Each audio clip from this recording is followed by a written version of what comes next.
very short presentation, I guess, as far as presentations go. We're going to go about an hour and 15 minutes. I hope that seems short to you.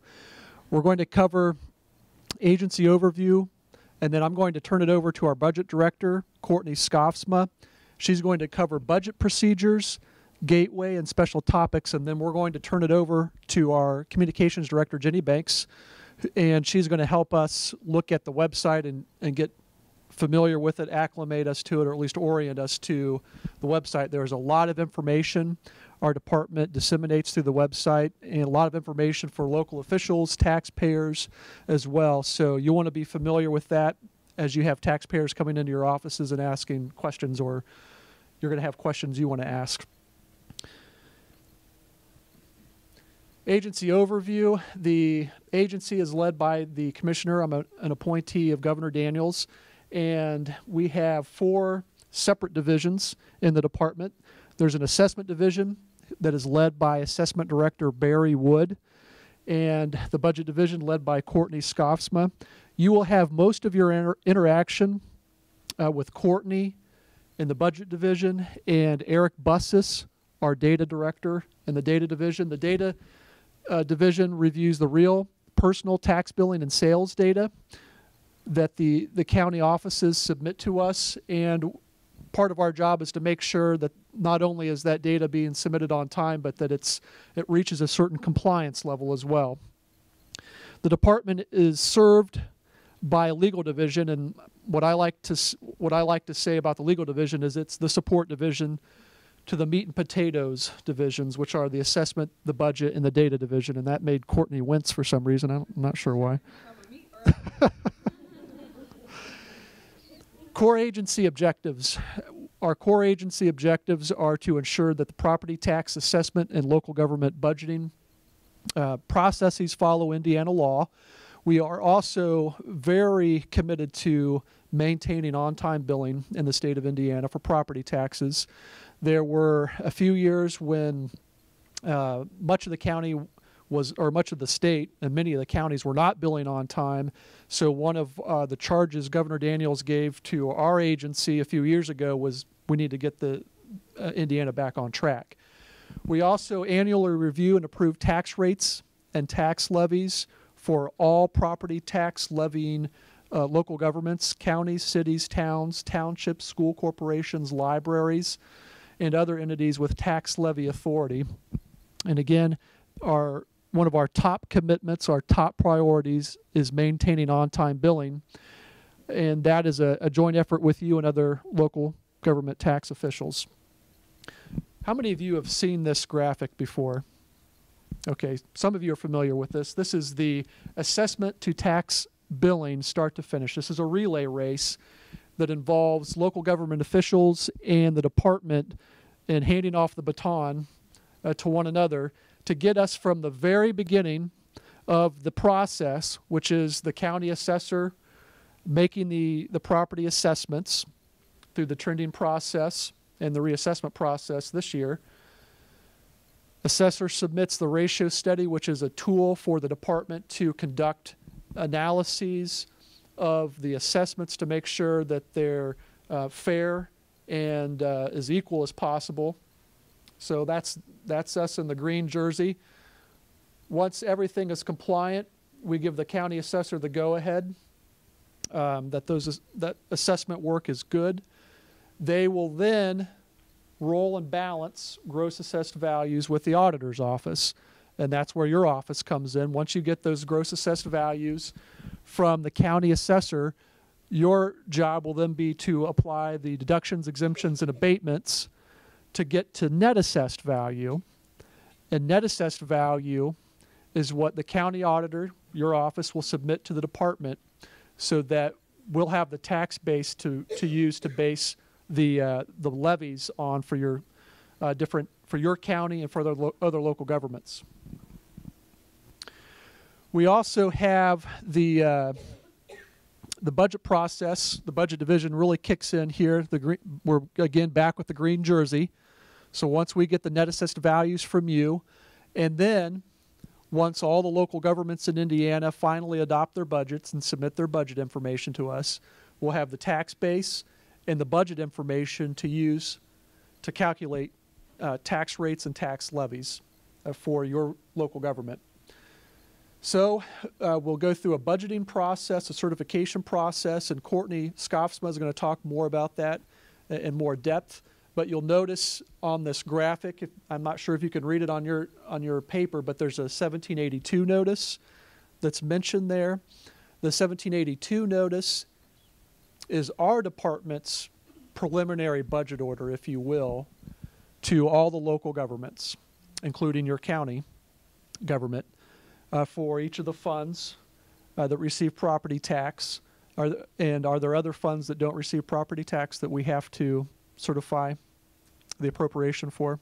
No, it's going to be the funds that we do certify. There will be some that the unit has elected to not have levy, and we may still certify those, but then there are a whole slew of home rule funds that we will not certify. Okay. So then once we get that 1782 to the county and to the other local governments, you will have 10 days to review that and to make sure that it's consistent with what you would have expected with the rates and the levies for those particular funds. If you have questions about that 1782 notice, please talk to your the field representative from the budget division. There are field reps from our department that cover a grouping of counties, and so you'll be assigned a field rep as part of the county that you're in. You'll get that 1782 notice, and if you have any questions about that, please be in contact with your field rep, and there will be information through our budget division that will help you get to the right person there. So once we have that 10-day period from the 1782 notice ending, and we make sure that we have those rates and those levies correct, we'll issue the budget order for the county.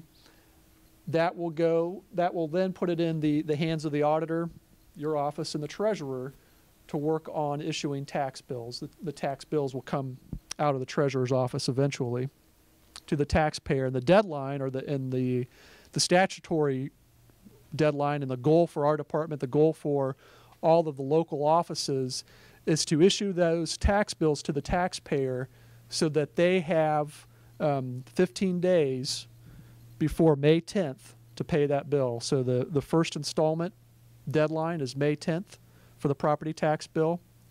Second installment is November 10th. But what we're aiming to hit, is to make sure we have that tax bill in the taxpayer's hands so that they'll have at least 15 days before May 10th to pay that bill. There are some counties that get the tax bills out a month in advance.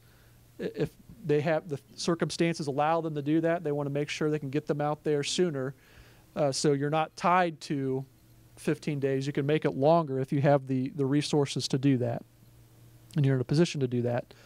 I want to touch on the general reassessment. You may get questions about this from taxpayers in your counties. The general reassessment began July 1, 2010, and it will go into effect for Pay 13 tax bills. That means tax bills that are going to be issued this coming year, 2013. You'll see there's a schedule for a certain percentage of the parcels that had to be done. This is assessor work, but I'm just bringing it to your attention because you may get questions from taxpayers on the general reassessment, and you may get questions about changes in their assessed value. You'll refer them to the county assessor to help them with that, but I just know that a general reassessment was conducted. And when a general reassessment goes into place, it's likely that a number of taxpayers that had the same AV year after year after year, that AV will change. So there are going to be more questions and perhaps more appeals. Again, on-time billing, high priority. The last few years, there we go. The last few years, we've billed in 90 counties. 90 counties have billed on time for 2011, 2010, 85 counties billed on time. That's when we were getting the state back on track, getting the counties back on track to billing on time. And that compares with 2009, which was at the tail end of the property tax crisis and the tail end of a number of changes that were made to the property tax code, including circuit breakers. That year, 2 counties billed on time. So don't want to go back to those days. We want to stay on time in 91 counties. And I say 91 counties because there's one county that's been behind for a number of years, but I'm confident, given the work that county has done. And Joey, are you in here? Joey Winsky? Hi. Congratulations, LaPorte County Auditor. They've made a lot of progress in that county this year, particularly with new legislation that was introduced to get them back on target, get them back on time. And I think within a year or two, LaPorte County is going to be on track with the rest of the state. So congratulations, and it's good to see you. All right, so where are we now? This is 2012, and as you know, tax bills in Indiana, property tax bills, are billed in arrears. So when you get your tax bill this April to pay on May 10th, that tax bill is going to be for an assessment that was done in 2012. March 1, 2012 is the assessment date. You pay taxes on that in 2013. We're also in the budgeting process now. Currently, we have 15 counties whose units are under budget review. If you go back to that graphic, I mentioned at some point that all the local governments, including the county governments, submit their budget forms to us. That happens at the beginning of November. Once we have those budget forms and the net assessed value, the tax base, we can start working those budgets for those counties, the units in those counties. Right now we're on 15 counties that are under review. So one of the things you'll notice or you'll see, and we want to sign you all up for our email notices, our weekly emails, and the listserv for the county auditors. We have a special listserv where you will be getting information, memos, updates from our department on operations that impact you and impact your office. So one of those things is the weekly update. And as of this week, as of December 4th, 15 counties with budgets under review.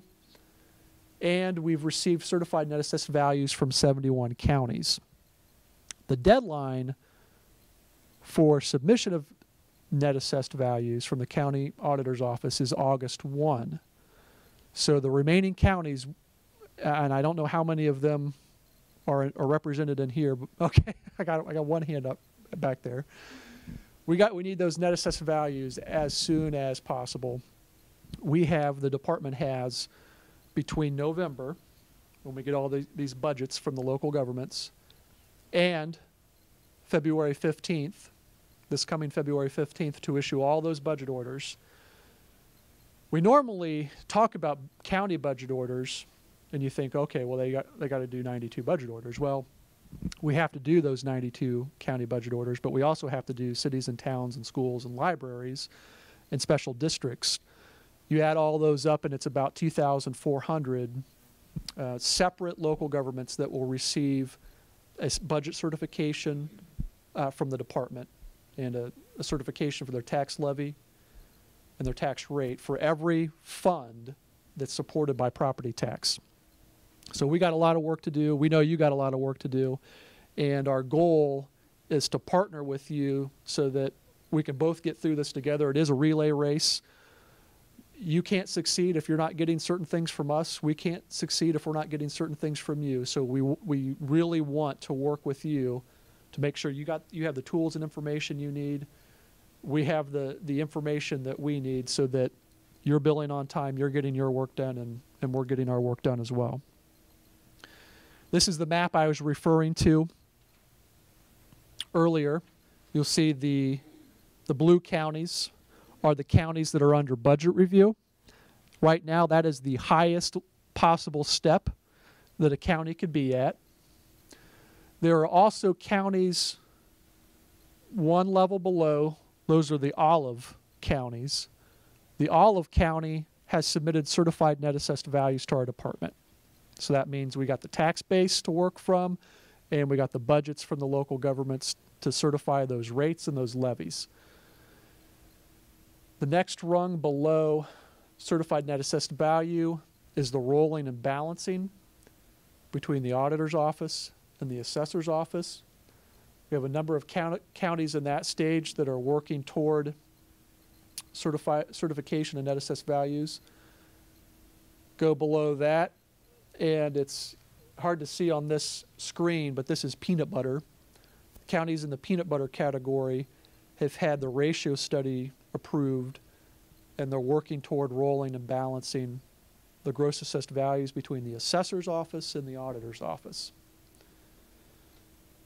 And you probably have black and white, don't you? Or do you have color? It is color? Okay, good. Are you able to tell which county you're in and where the progress is for your particular county on that map? It is pretty small. I'm not sure about peanut butter or mayonnaise. Up in Knox County, left. Yeah, you're great point. You're past peanut butter, so you're in the light green category. So you're at the step where you've rolled and balanced with the assessor, and now you're at the point where you need to submit those certified net assessed values. I thought that was olive. That is olive. I don't know if Knox County is olive or not. It's not. It's light green Okay. instead of olive. Okay, that light green is the same as olive. Nope. Oh, okay. All, What have we not done, or where are we at? good question. You're at the point where the auditor's office and the assessor's office have rolled and balanced gross assessed values. So you're at the point where you need to finish applying the deductions, exemptions, and abatements, and then submit the certified net assessed value to our department. Supposed to be done in August. Yes. Yes, ma'am. Boone County has submitted certified net assessed values as of September 11th. Any questions about where your county is? Don't be shy if you have a question. Yes, ma'am. Oh. Gibson's blue, so that means Gibson is in budget review stage. So now Gibson's in the place where they're waiting for the department. It's on us now and for Gibson County to get the 1782s out to all the units in Gibson, including Gibson County. Did you have a question? Yes. I was just wondering, the county is not understanding. In our case, I love my assessor, but she needs to run faster in relay race, because she just gave me the baton Yeah, last week, so. I know. Working together. Yep. Yeah, it takes an awful lot of cooperation. And then just like a relay race, if that first runner is slower than you would hope, that means the second and third and the final runners got to run as quickly as possible. Yes, ma'am? Is White County the light green? White County. Yes, light green. Yes. So if we've submitted net assessed values, is that the dark green color? That's correct. And so what is the next step? The next step at that point is for that county to move into the DLGF budget review. There's nothing there's nothing for the county to do. Yeah, we have a dozen field reps, sort of. We have 11.2 field reps. The Colby Shank, who helps handle the gateway, is taking Brown County this year to do budgets. So we have 11 field reps. They divide all the counties in Indiana among themselves. And so they're taking the first county and their grouping that has submitted certified net assessed values, whenever that was. That's how we line up the counties to process them through our budget review process. How many of you have heard of the pink form in relation to, okay. Okay. This is the last year of a 3-year program established by the Indiana General Assembly for all homestead taxpayers to file what's called a pink form to verify that they're entitled to claim a homestead for the particular property. that is owner occupied by them. The forms were mailed out in 2010, 2011, and now 2012. The taxpayer had 3 years to file that form with the county auditor's office, and starting January 1, or I guess January 5th, or however you want to, there's a homestead date inconsistency in the code. That is weird. There we go. The homestead verification form, the deadline is the end of this year. If that form is not filed, then the county auditor has discretion beginning in January to remove that homestead for that particular taxpayer, simply on the basis of the failure to file the form. However, there have been, I've gotten phone calls from a legislator who is concerned about the uneven administration of this program county by county. There are some counties where there's a very high percentage of pink forms filed compared to the number of homesteads claimed in a particular county. There are other counties where the percentage is pretty low. That may be because the auditor's office is holding on to that file, and then once December 31 hits, then they're going to send it to the department, and then we'll know how many pink forms were actually filed. There are some counties where that is not the explanation. Marion County, for example, has a 48% filing rate, pink form compared to the number of homesteads that are claimed. So that's making some legislators nervous. That's going to make some county officials nervous about pulling those homesteads come January. We've talked to different county officials who have come in midstream in this process and have wondered about how well the pink form program was being administered in that particular county office. They would open up drawers and they would see pink forms, open up a drawer, see pink forms shoved in there, and they didn't know how well this was.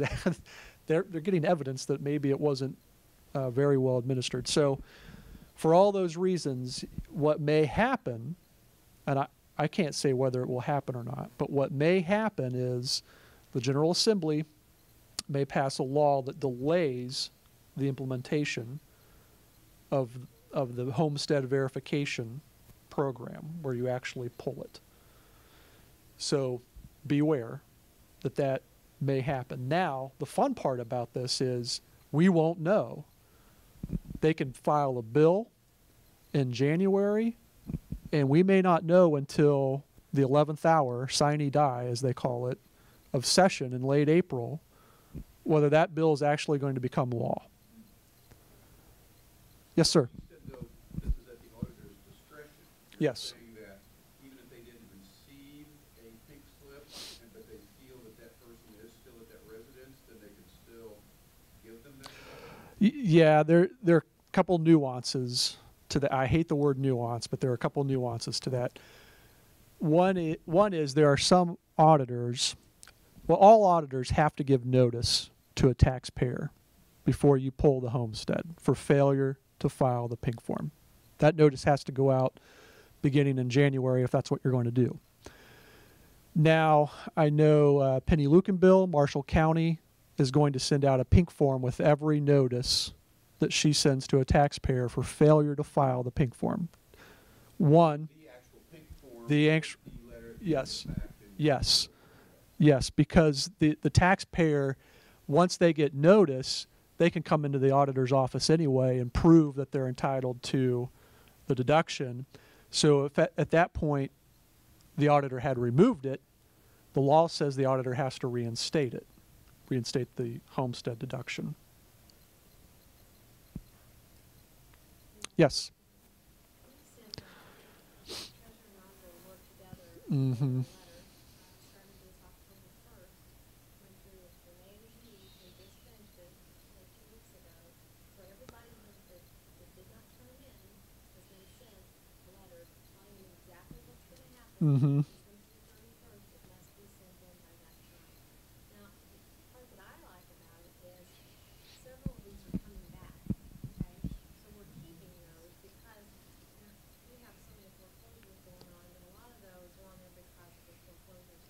Mm-hmm. So in my mind, those would come off automatically because there's a verification, nobody's living it, you know what I mean?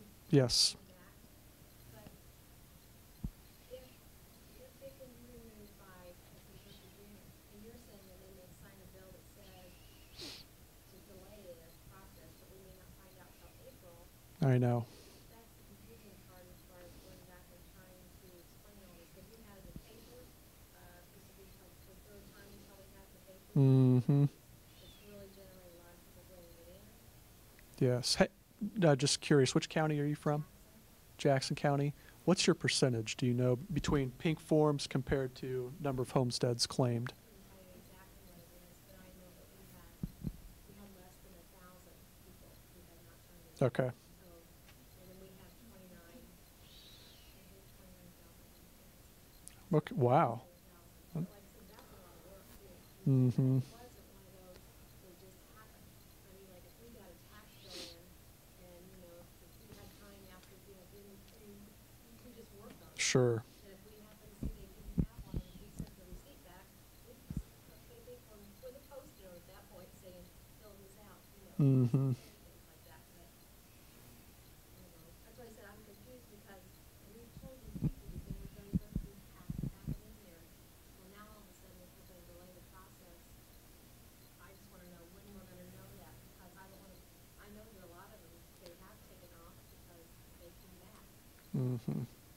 Well, I think one thing you can do is either through your own voice to your elected legislators or through AIC or different associations through the Auditors Association, come to a position on what you want to see happen or what you think should happen, and then make your voice heard to the legislators, and they'll take that into consideration as they go through the lawmaking process. Yes? What if you don't take them off? I mean, is there a deadline of the date that you have to take them off? You can take them off in January. So you can take them off in February or March or whatever. What do you do about the bill for the ineligible homestead, amount that gets put on those bills? Do they go back 3 years or 1 year? Or what do you do with the ones that you are now removing their homesteads and you're trying, are you billing them? You can bill them for the amount that the amount of tax liability they receive, the benefit they receive from having the homestead back 3 years. So what if they change the deadline? Right, Good question. And there's a distinction to make in this process. One is if someone is not entitled to a homestead because it's not owner occupied, they have another homestead in another state, they have another homestead somewhere in Indiana, they're not entitled to it whether they file a pink form or not. And so you, as an auditor, are always empowered to remove that homestead. So the homesteads we're talking about right now are just the failure to file the pink form, and that's the sole reason why the homestead could come off. Well, there has to be some punishment to the taxpayer. What's killing us is the line that, you know, if there is a deadline, then fine, there's a deadline, but there should be a punishment to that. If they don't come in by that deadline, they should not be able to get the homestead for at least that year. You know, for them to come in and prove it and put it right back on, it's just an immense amount of work for the auditor. And it's proved nothing after us enduring the expense and the work for 3 years to get these people to apply for their homestead. So, I think our job will be to try to get our legislators to see that. If we're gonna extend that deadline, the law should be changed that there is some punishment that goes along with this if they don't file by that deadline. To turn around and put it back on is just ridiculous. I fought the bill to begin with because this was a Yeah, big that, and just to be, county, and look, yeah. they're 40% anyway. just to be clear, the requirement to reinstate is already in the law. That's part of the present law. And what may be debated this coming session and what may happen this session is they push out the removal period. They give taxpayers another year is what may happen. But I don't know whether that's going to happen or not. And my my goal now is just to make you aware of that possibility, and to as much as possible remove surprises that may come up this session that would interrupt tax billing. So this is a short session, so. Long session. Session out. And a budget. Yep. So if you do remove it, because the deadline approached and didn't get changed, then you're gonna get some people coming in and wanting to reinstate it then, obviously. as they Yes. bring them in. Yes. But then you do have to make it retroactive to the previous tax year paid this year. Yes. At that point in time. Yes. Again, no punishment for them in the long run, except it finally motivates them to Yeah. get something done. Yep. Do we have, do they have to file, anyone who filed a homestead now, do they have to file that P form? Is this P form going to be ongoing, or is this something that once this is done this year, we don't? It's the program, as far as I know, is done after this year, unless the legislature would somehow extend it.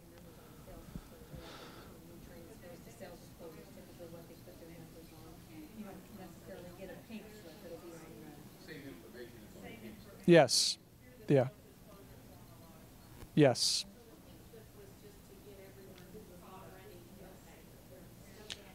January 1, or by January 1, no one filed a P form, is that right? If they already, if they have filed. If they've filed it and not the General Assembly doesn't change it, that's the last time they ever have to file a pink form. So the state database will continue up through the sales disclosure. That's a good question. And I don't have an answer for it. That was the purpose of the pink I know. was for the state's database. And for you to be able to track whether someone in Northeast Indiana. And audited. Mm-hmm. We didn't have a problem, Marion County. Maybe you've already started putting sales disclosure information in through database, so I can see the state being able to capture it with the assessor. Uh-oh. I think this is devolving into... I'm sorry. Go ahead. Marion County has 40%, there's going to be an extension. There's no doubt in my mind. No comment.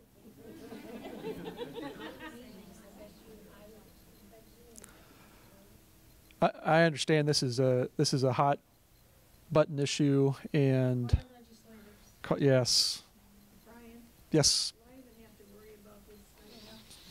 yes. Sweat over this, definitely. I don't know how LaPorte's doing. Do you have any? Don't have the numbers with you? Okay. They have quite a few files, but at this point, we don't have a page file for the homestead number to start from. Yeah. So we can't do a percentage. Well, I But also do know think we that have the- quite a few in the homestead. The treasurer's office and the auditor's office, when people were calling there, were telling them that they really don't have to file that if they have homestead. So, you know, and I didn't know what this was about. Yeah. That was during my limbo period.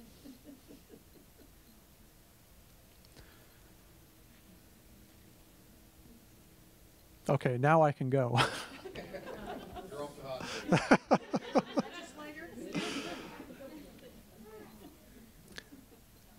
Any other questions? All right, I'm going to turn this over to Courtney Scoffsman. She's going to take you through the budget process.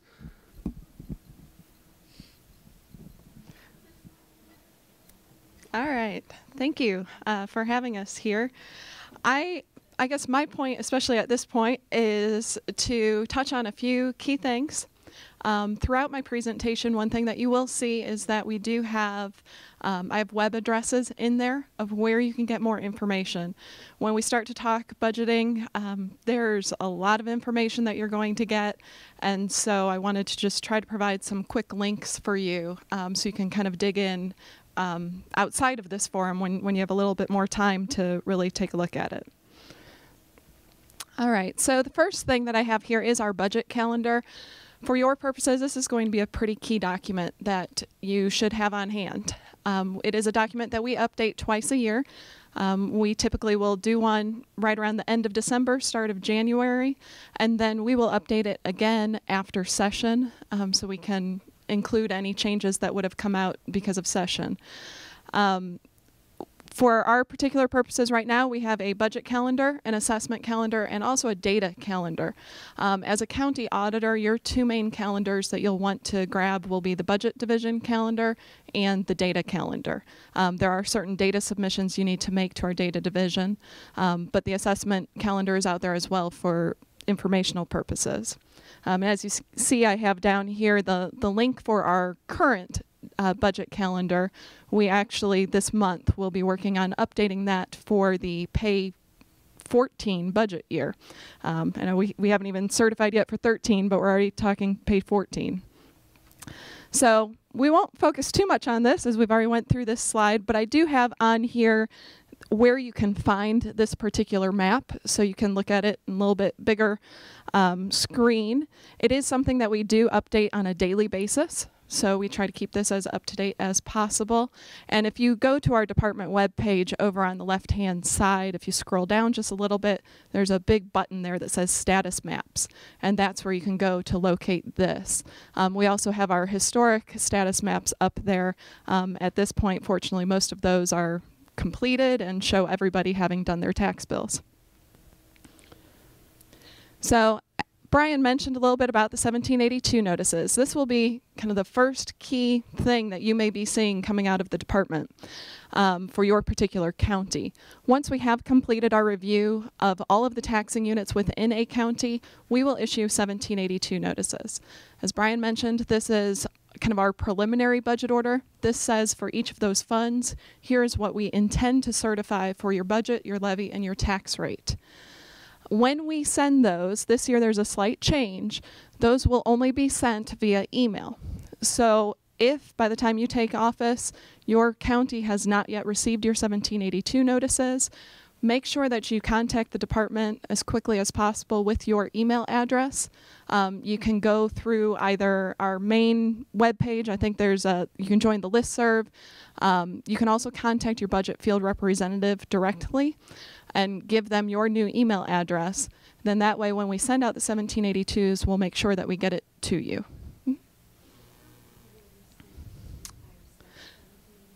You will only receive for the county unit, and then we will send it to all of the other taxing units.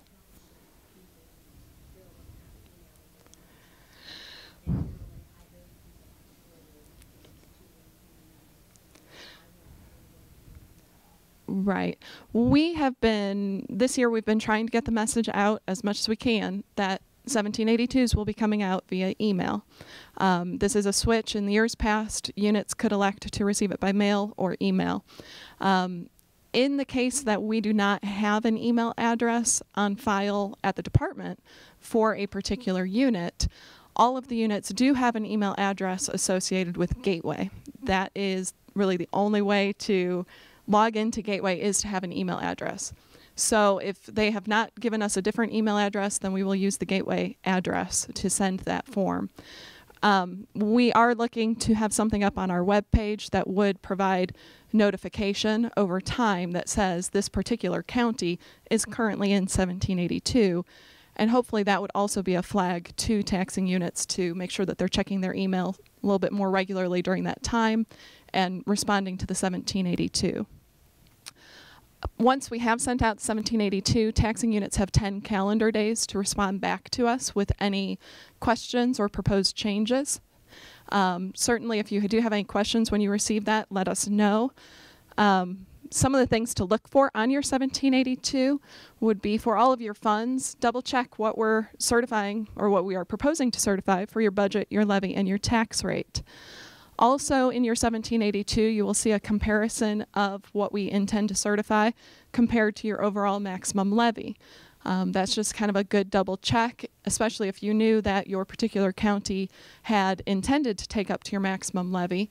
That's a kind of a quicker way to double check what we're actually certifying for your proposed levies. Other things that you can double check and particularly respond back on would be certain areas on our fund report that are dependent on 2012 information. So I've highlighted here the lines to be aware of.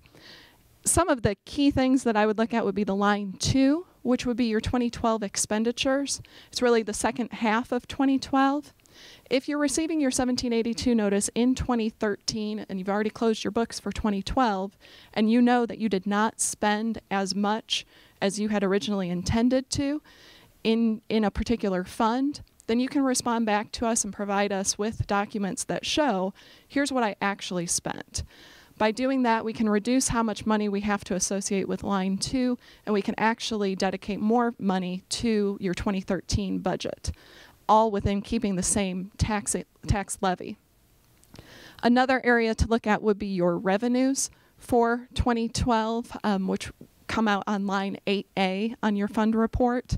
That would be another area where if the revenues that we're using in our fund report are significantly different from what actually occurred in the second half of 2012, then certainly provide us with paperwork, and we are happy to update that so that what we do certify in 2013 is most reflective of your actual situation. Last key piece of information that I would recommend looking at would be your debt information. You will have a debt worksheet included in your 1782 that identifies each debt that we have associated with each fund, how much we are giving in terms of a budget for that particular debt, what we're putting in for an operating balance. So those would just be some things to double check, make sure that we have all of your debts properly recorded, and that we are providing sufficient funding for you to be able to pay your debt obligations. Once those 10 days have elapsed on the 1782 period, or once all of the taxing units in a particular county have responded, then the DLGF will move on to our final step, which is to certify the budget order. Our budget order will include the final budgets, levies, and tax rates for each of the funds within that county. We also will include in there one or two pages, depending on how many taxing districts you have, but we will say here is what the overall rate is for that particular taxing district. Starting last year, we started to include a comparison to the year prior. So it's just kind of an interesting way to kind of see quickly what has occurred within your county, since the taxing district tax rate is really an accumulation of all of the different units that are included in that taxing district. I have here where we post our budget orders. When we have completed a budget order, we will send it directly to the auditor. We also will post it up to our webpage. We do ask that the county auditor forward any applicable pages to each taxing unit. If you don't do that, maybe at least send them an email to say, hey, our budget order has been certified. You can look at it here up on at this particular link on the DLGF webpage. We just want to make sure that all of the taxing units do have the opportunity to see, here are the final budgets, levies, and rates that were adopted for that unit. Along with the budget order, you will also receive 2 other files. These will be .text files. The files are your final certified rates. And the purpose of sending those out with your budget order is that those are files you can import into your tax and billing system. And it should be a quicker method for getting the certified rates into your system so you can prepare to prep your abstract. In the past, we have provided those files to counties that have requested it. My goal this year is just to automatically provide it to all of the counties as we send the budget order, and then it would be each county's choice whether or not to actually use those files and import them into their software. Having worked with the property tax software for a number of years, I know that they all are capable of importing those files. So if you run into any questions on that, you certainly can reach out to your vendor and ask them, what am I supposed to do with this? You know, how do I go through this process? And they should be able to help you through that process. The last thing the department will do after certifying a budget order is that we will prepare, or we will populate the abstract template with the certified numbers, and we will provide that over to the Auditor of State's office. Then the Auditor of State will be working with each county directly to prepare their abstract, which is really what you'll be working on in order to determine what your tax bills will actually be prior to printing your tax bills. One item I wanted to touch on here, especially since you all are coming in after budgets have already been adopted, but ultimately your 2013 budget you will be responsible for. So something to be aware of would be additional appropriations. Within our budget order, we will say, here's what your appropriation or your budget is for each particular fund. That does not mean necessarily that that is it. That's all you can spend. There obviously will be situations where either you have unexpected expenses, or in some instances, maybe you receive some additional revenue and you have projects you want to spend that on or things you need to spend that on. If you encounter that situation in 2013, you can request an additional appropriation from the department. So we do have the ability to provide you with appropriations greater than what we have certified in the budget order. To do that, I've again included our most recent additional appropriations memo. This is a memo that typically will update sometime in the summer. This particular summer, there just really were not any changes that we needed to make, so we're still referencing back to a 2011 memo on this. But in this memo, the process for an additional appropriation is outlined, and it also provides template forms that you will need to actually complete your additional appropriation. Let's see. All right. I'm going to skip over these next two slides. Basically, I've just grabbed certain parts of that memo to say, here are the steps that you need to do in order to do your additional appropriation. But basically, you need to notify your public that you're pursuing this. You need to hold a public hearing. And then once your council has adopted that additional appropriation, you forward the information to us, and then the department will make a final written order for you. All right. One thing I wanted to touch on is Gateway. How many of you have been into Gateway or are familiar with Gateway? Okay. About half. That's good.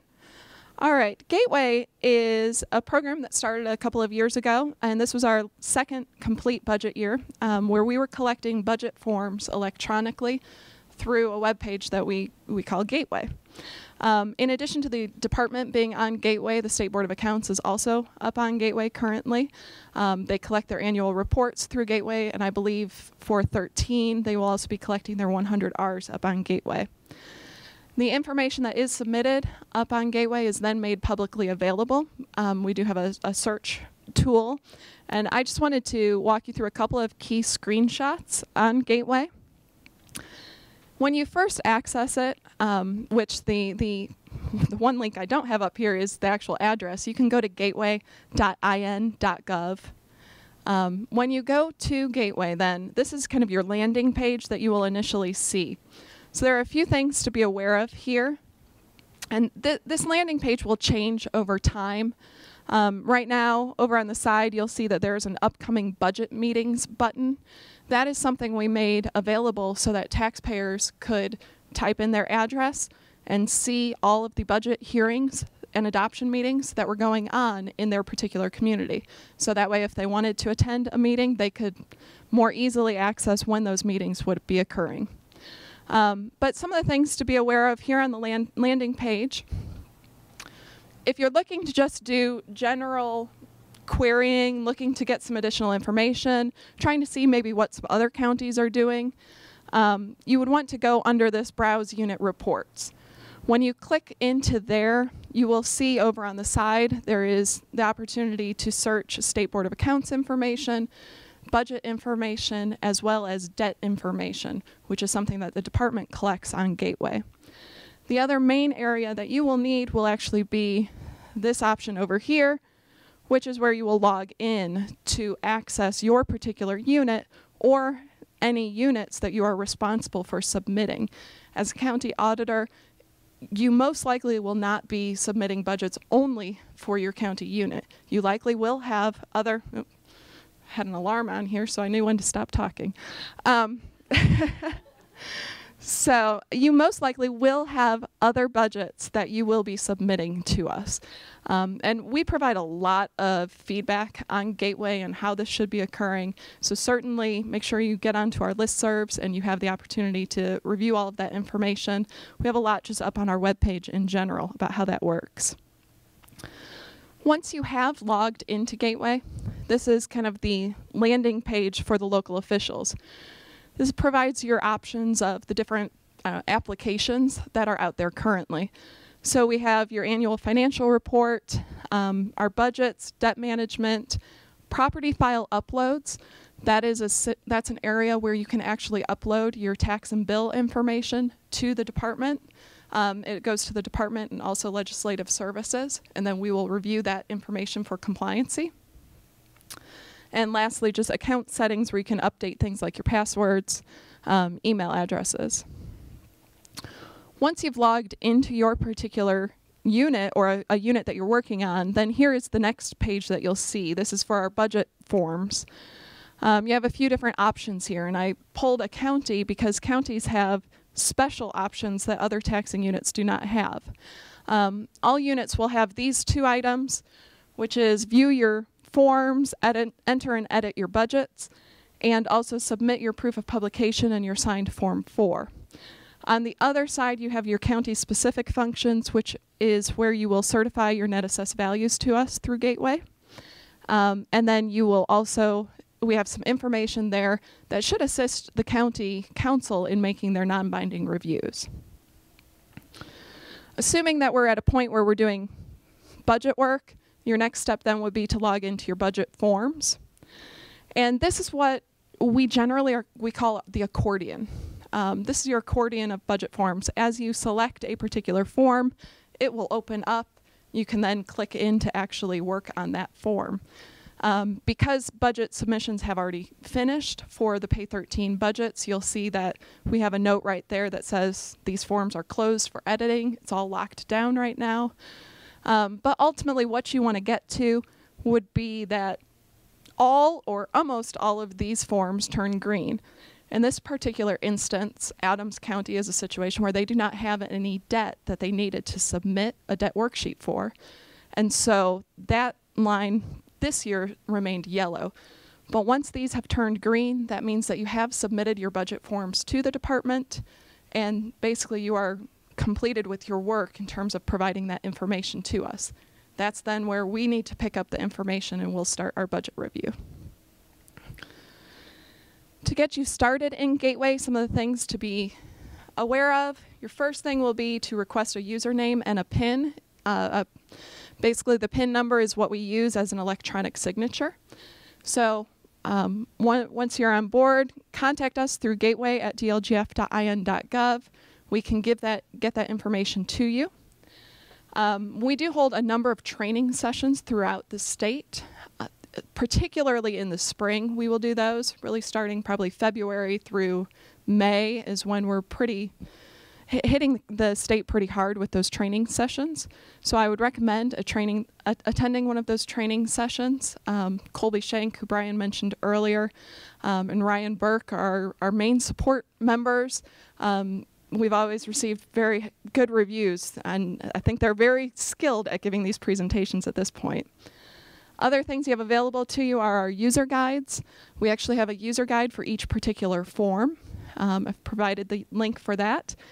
And lastly, if you still have a question that you haven't been able to get answered, you can always contact the department directly. You can contact our Gateway support team, really again at that same Gateway email address, or you can always just call our main office number and say, I have a question about Gateway, and they'll make sure it gets to the appropriate individual. You also can talk to your budget field representative to get some additional information about Gateway. So, 3 special topics that I wanted to talk about today. First, our property tax caps, also known as circuit breakers. These are something to be aware of. Obviously, we have the 1%, the 2%, and the 3% caps. Broken out here, the different type of property that would fall into each of those caps. They're often confused with max levels when I hear people talk about them. Okay. So if you don't know, this is something that's different than the max levy, and it's just a different property tax control that apply the tax bill at the tax bill level. Yep. Yeah, and something I want to particularly point out with circuit breakers is that when we certify your levies and your tax rates, we are doing that before circuit breakers. Circuit breakers apply on each individual tax bill. And so for our purposes, as we are certifying your budget, we do not have the level of detailed information that we would need to be able to tell you, here's what your levy will be, or here's how much money you would receive after circuit breakers. So our levy is before circuit breakers. So if we say to you, you're getting $1 million in levy in this particular fund, if you're in an area that is hard hit by these circuit breakers, be cautious, because most likely you're not getting $1 million. So it's just, there's been some confusion about what we certify versus the final outcome. I want to make sure that you understand, for our purposes, there's not really a lot of way that we could certify factoring in the circuit breakers. So as Brian mentioned, this comes on after the fact. After we've done our certification, it applies to each individual tax bill. And the impact to a taxpayer is that it would reduce their tax bill if they were above their particular circuit breaker cap. Impact to a taxing unit is that it will reduce the amount of revenue that you actually receive in property tax revenue. The overall circuit breaker is calculated at a taxing district level, and then it is spread out among all of the funds within that particular taxing district. There are some exceptions for certain funds. Debt funds are handled in different ways, but for the most part, if you have a taxing district that has a fairly high tax rate, you probably will be seeing some circuit breaker impact. All right, the next topic then is what we call LOITs, local option income taxes. What I wanted to do here is just highlight that there are, when you say the word LOIT, there are a number of things that means.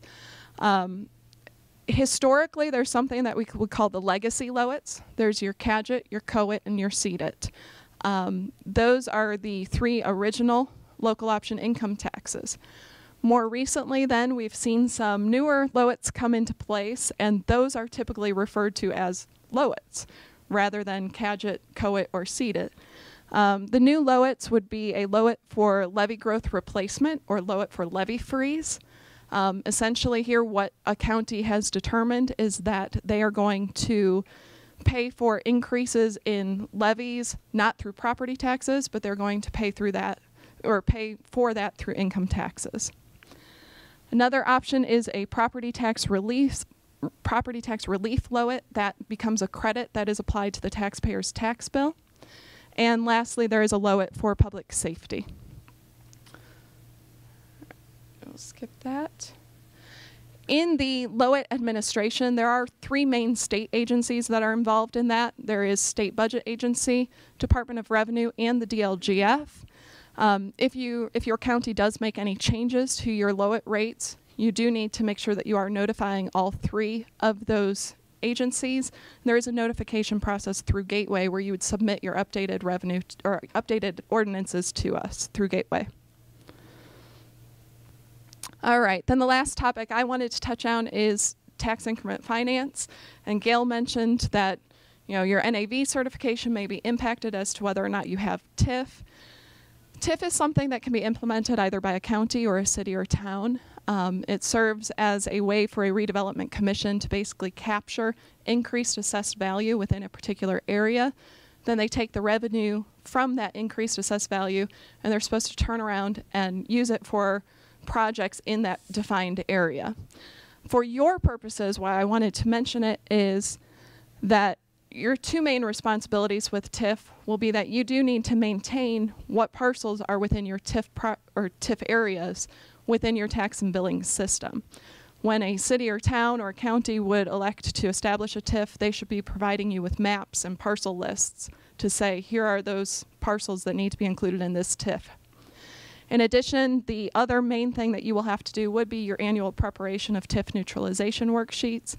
This is something that needs to occur after you've received your gross AVs, after you've applied your homesteads and your deductions and exemptions, but before you certify your net assessed values. It is technically the county auditor's responsibility to do that. Many counties handle it different ways. Some counties prepare them themselves. Some counties will hire a financial advisor to do it. Other counties may actually push back to the city or town to have them prepare it. So how you choose to actually prepare those forms and get those to us is your call on that. But certainly do not certify NAVs to us until you have received approved TIF neutralization forms from us, and have also then applied the factor that is calculated in those forms. So that's it for me. Here's my contact information if you need anything. We also do have up on our webpage under the Contact Us area, if you go to the Budget Division section of that, you can click on a link that will take you to a map of our budget field representatives, so you can identify who your field rep is, and along with that it will include their email address and their phone number. So become friends with your field rep. They are going to be pretty important to you, and they do a great job, and I'm sure that they will all be reaching out to you as well. So. Hi, I'm Jenny Banks. I'm the Director of Communications. You will, as soon as you sign up for listserv, you will start seeing my name come through frequently on your emails. That is because I send out all the communication on all of our listservs. So I'm going to show you a few things on the website that will be helpful to you as you go forward from here. On the website, this is our homepage, and the homepage address is www.in.gov/DLGF. You can always do a search if you get to the state website if you can't find us. So a few things that are going to be important to you. We have a memos and presentations section, and that's going to be right here on the left-hand side under the DLGF home. That is where we post all of our memos that we send out. So anything, if you miss one, you can't find the attachment, you can always go to that page, and we'll always have it up shortly after we send it out. It also lists all the presentations. So today's presentation, you will have a link on that bottom of the page. It's separated out, tells you what group it is, so you'll be able to see the presentation and click back to it.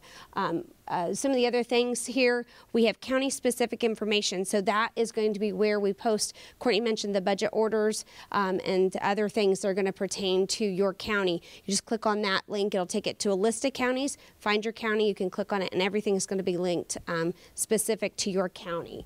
I'm going to scroll down a little bit. The next section that's going to be on the left-hand side is going to be information for taxpayers. That's going to be a lot of information that you're going to be able to share with anyone that comes into your office. It has an overview. It gives you information about tax bills, so it will be able to definitely give you a tool to provide to your taxpayers. One of the other things here at the bottom, it's going to be information for local government. The first tab is the Gateway, and this is the program that Courtney mentioned just a few minutes ago. It's going to give you a link, and it's going to talk about Gateway. It's going to give you links to the page and any other information that's related to that that page there. Some of the other things you might want to pay attention to, the assessors and auditors page, that's going to have a link to specifically to a section for you, so you'll be able to find some of the information about continuing education and other things that pertain to your office, as well as the new official packets. That's going to give you some more information, lots of links on there to give you information and be able to peruse them at your leisure later on.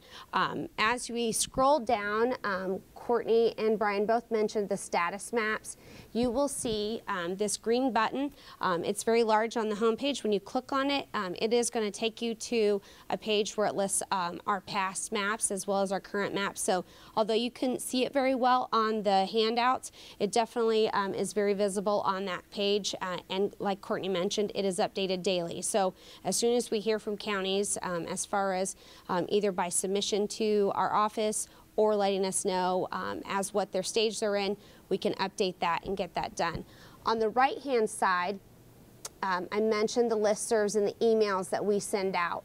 You'll see this little picture of a phone that's right over here. If you haven't already signed up for the listserv, I encourage you to do that. You can do it by two different ways. You can contact our office, let us know your email address as to what you want to have, where you want it sent. You can also have your staff members and anyone else that might be interested in getting information. We have a variety of different listservs that we send out to. We have a weekly email that is from the commissioner that gives you the update of where everything is. So status as well as information that we would think that it's going to be very valuable to you. So you'll definitely want to get on listservs, as well as our memos that we send out. We will send that direct to the groups that it applies to. So like I mentioned, you can find the memos on the webpage, but you'll also get an email as we send those out. So definitely get signed up for the listserv. Like I said, you can sign up on that link. It gives you directions to do that. You can always contact our office.